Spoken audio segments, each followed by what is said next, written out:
Welcome back. Simone Biles is now set to compete in Tokyo after sitting out all events so far. USA Gymnastics has announced that both Simone and Suni Lee will be in the balance beam finals tomorrow. Let's get the latest on that from Kenneth Moten in Tokyo now. Hi, Kenneth. How big is this news for Team USA that Simone Biles will now join Suni Lee in the balance beam competition? It is major, and it was like a shock wave through Tokyo, through the world, because as soon as USA Gymnastics tweeted that Simone Biles is back and that she's competing on the balance beam, it spread like wildfire. And we know that Simone Biles has been taking a few days, almost a week now, to work on her mental health, to work on what she says she has is the twisties, that air awareness is off for her. And so she says her mind and body have been out of sync. We hope that they're in sync now if she's deciding to do this remaining event. And again, Diane, it was the remaining event that she could do here in Tokyo, because she withdrew from the vault, the floor exercise, and also the uneven bars. And so this was it for Simone Biles. But Simone Biles hasn't been hiding. She has been in the stands cheering on her Team USA gymnast teammates throughout the past weekend. Even when we saw Jade Carey, who won the gold on the floor exercise. We saw Michaela Skinner, who replaced Simone Biles on the vault, who was this comeback athlete who thought her career, her elite gymnastics career, was over. She competed, replacing Simone Biles on the vault, and she brought home silver. And guess who was right there cheering them on? Simone Biles. And so to see her back there, this could be the comeback story of the ages here, when you have this six-time Olympic medalist, one of the greats, or the greatest gymnast we've seen, who's had a very, very tumultuous week, back there on the balance beam competing.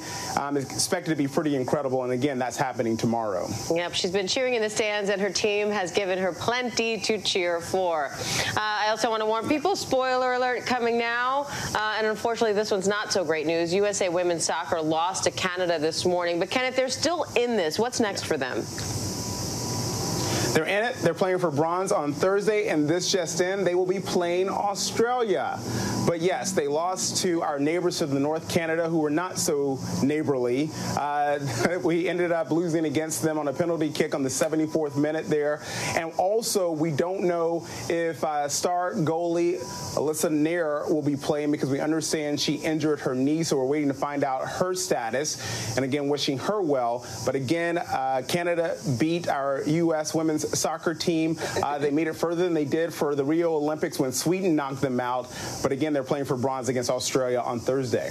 And Kenneth, after her silver medal win, U.S. shot putter Raven Saunders raised her hands, and she crossed them in an X on the podium in protest. What did that protest mean, and what was the IOC's reaction given their rules against demonstrating on the podium?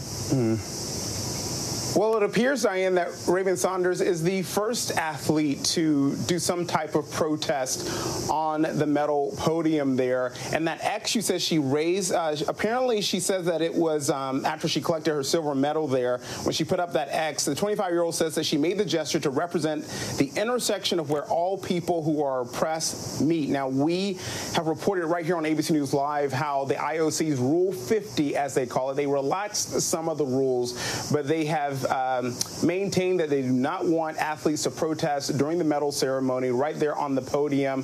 And so when we saw that action by Raven Saunders, this was something that the IOC has confirmed they are looking into.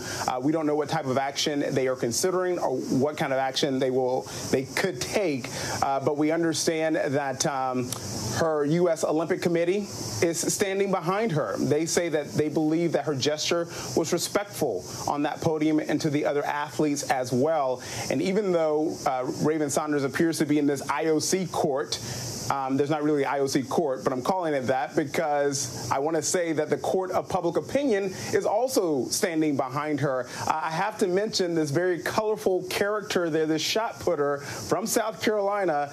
She's been grabbing a lot of attention online. You see that colorful hair. She's also had some pretty unique face masks, and a lot of people are rooting for her. And after a year of demonstrations and protests in the wake of George Floyd and other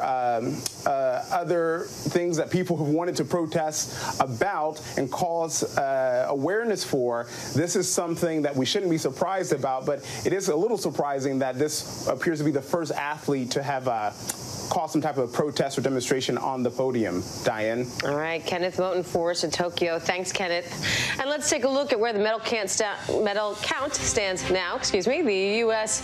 is in the lead with 64 total medals. China's not far behind with 62. The Russian Olympic Committee follows in third place with 50 medals in total. Hi, everyone. George Stephanopoulos here. Thanks for checking out the ABC News YouTube channel. If you'd like to get more videos, show highlights, and watch live event coverage, click on the right over here to subscribe to our channel. And don't forget to download the ABC News app for breaking news alerts. Thanks for watching.